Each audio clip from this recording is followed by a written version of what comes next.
ஆண்டவராய் இயேசு கிறிஸ்துவின் நாமத்தினாலே உங்கள் யாவருக்கும் அன்பான வாழ்த்துக்கள். இந்த ஞாயிற்றுக்கிழமையிலே கர்த்தர் நமக்கு கொடுக்கிற வார்த்தை சங்கீத புஸ்தகத்திலே 115வது அதிகாரத்திலே 3வது வசனம்.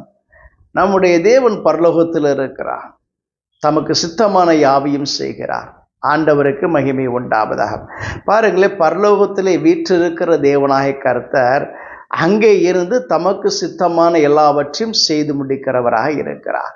அவர் எதை நினைக்கிறாரோ அதை நிறைவேற்றி முடிக்கிறார், அதை செய்து முடிக்கிற தேவனாக இருக்கிறார். இன்றைக்கு உங்கள் வாழ்க்கையிலே ஏதாயிலும் ஒரு காரியம் இருக்கும் என்று சொன்னார், அந்த காரியத்தில் கர்த்தர் என்ன முன்குறித்திருக்கிறாரோ, என்ன தீர்மானித்திருக்கிறோ அதை தான் நிறைவேற்றி முடிப்பார். யோபு சொல்லுகிற பொழுது இப்படி சொல்லுகிறார், கர்த்தர் எனக்கு முன்குறித்திருக்கிறதை நிறைவேற்றுவார் என்று சொல்லுகிறார். அப்ப எனக்குன்னு சொல்லி கர்த்தர் எனக்கு என்ன ஆயத்தம் பண்ணி வைத்திருக்கிறாரோ அதை அவருடைய விருப்பத்தின்படியாக தருவார், அதை அவருடைய சித்தத்தின்படியாக தருவார்.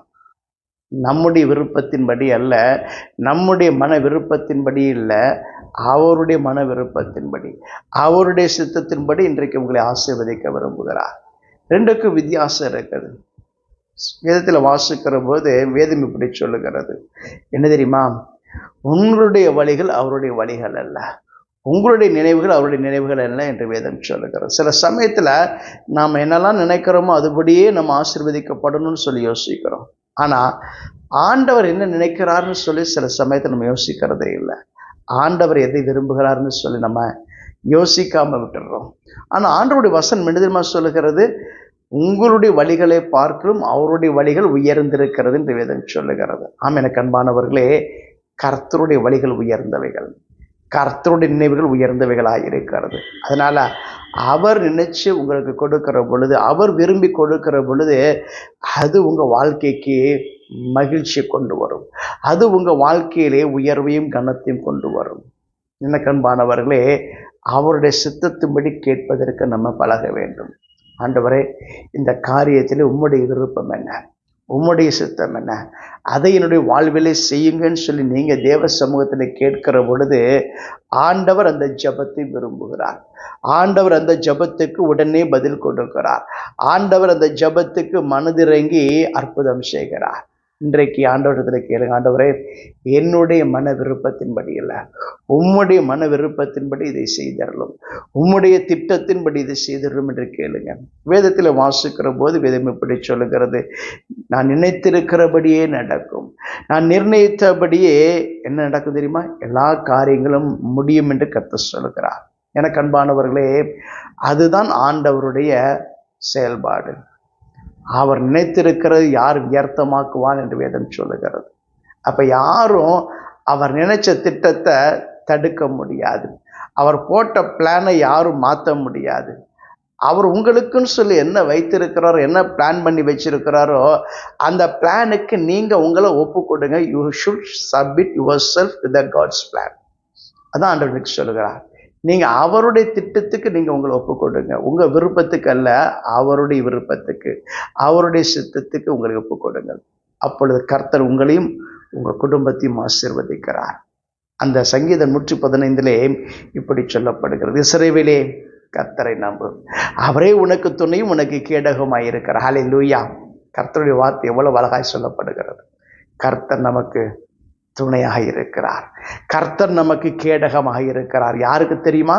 யாரெல்லாம் தேவனை நம்பி இருக்கிறார்களோ, தேவன் தான் எனக்கு நம்பிக்கை, தேவனுடைய வார்த்தை தான் எனக்கு நம்பிக்கை, அவருடைய சித்தம் தான் என்னுடைய வாழ்க்கை என்று சொல்லி நீங்கள் உங்களை எப்பொழுது தேவ சமூகத்தில் ஒப்பு கொடுக்கிறீர்களோ உங்களுக்கு கர்த்தர் கேடகமாக இருக்கிறார், பாதுகாப்பை தருகிற தேவனாக இருக்கிறார், உங்களுக்கு துணையாக அவர் இருந்து செயல்படுகிறார். எனக்கு அன்பானவர்களே, கர்த்தர் உங்களையும் உங்களுடைய பிள்ளைகளையும் வர்த்திக்க பண்ண விரும்புகிறார்.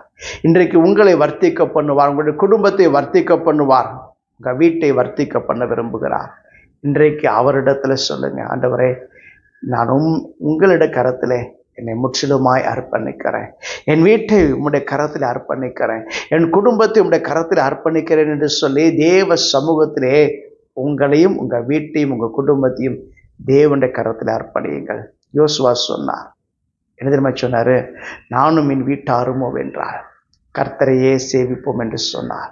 ஆம், அவர்தான் நம்முடைய ஆராதனைக்கு உரியவர். அவர்தான் தொழுது கொள்வதற்கு உரியவர். அவரை முழுவதும் நம்பி உங்கள் வாழ்க்கை அவருடைய கரத்தில் ஒப்பு கொடுக்கிற பொழுது அவரே அதை வடிவமைப்பார். அவரே அதை என்ன காரியத்தெல்லாம் செய்யணும்னு சொல்லி உங்களை உருவாக்குகிற தேவன். ஏசாயா இப்படி சொல்லுகிறார், ஆண்டவரே நாங்கள் களிமண், நீர் எங்களுடைய பிதா, நீர் எங்களை உருவாக்குகிறவர் என்று சொல்லுகிறார். ஆம் எனக்கு அன்பானவர்களே, பிதாவின் கரத்திலே உங்களை முழுவதும் ஒப்பு கொடுத்து விடுங்கள். அவர் உங்களை உருவாக்குகிறார். அவர் என்ன பாத்திரமா உருவாக்கணுங்கிறது அவருடைய விருப்பத்தின்படி உருவாக்கும்படி ஒப்பு கொடுங்கள். என்று கேட்டா அவர் தான் சிருஷ்டிகர், அவர் தான் நம்மை உருவாக்கினவர், அவர் தான் நம்மை படைத்தவர். அதனால் அவரிடத்தில் நீங்க தைரியமா உங்க வாழ்க்கையை ஒப்பு கொடுங்க. நீங்க வீணாய் போக மாட்டீர்கள். உங்க வாழ்க்கை வீணாய் போகாது, உங்க குடும்பம் வீணாய் போகாது. கர்த்தர் உங்களை உருவாக்குவார். இன்றைக்கும் கூட வானத்தையும் பூமியும் படைத்த கர்த்தராலே நீங்கள் ஆசீர்வதிக்கப்பட்டவர்கள். ஆம், வேதமாய்த்தான் சொல்லுகிறது, வானத்தை உண்டாக்கினார், பூமியையும் உண்டாக்கினார், அவர்தான் உருவாக்கினார். அப்ப அவர் சொல்லுகிறார், இன்றைக்கு வானத்தையும் பூமியும் உடைத்த கர்த்தர் சொல்லுகிறார், உண்டாக்கின கர்த்தர் சொல்லுகிறார், அவராலே நீங்கள் ஆசீர்வதிக்கப்பட்டவர்களாம். அப்ப ஆண்டவருடைய வார்த்தை உண்மை உள்ளது. ஆண்டவருடைய வார்த்தை என்றென்றைக்கு மாறாதவைகள். அதனால் இன்றைக்கு அந்த வார்த்தையின்படியாக கர்த்தர் சொல்லுகிறார், அதை உருவாக்கின கர்த்தர் சொல்லுகிறார், உங்க வாழ்க்கையை அவர் உருவாக்குவார். உங்க குடும்பத்தை அழகாக அவரால் படைக்க முடியும், உருவாக்க முடியும், அதை மேன்மைப்படுத்த முடியும்.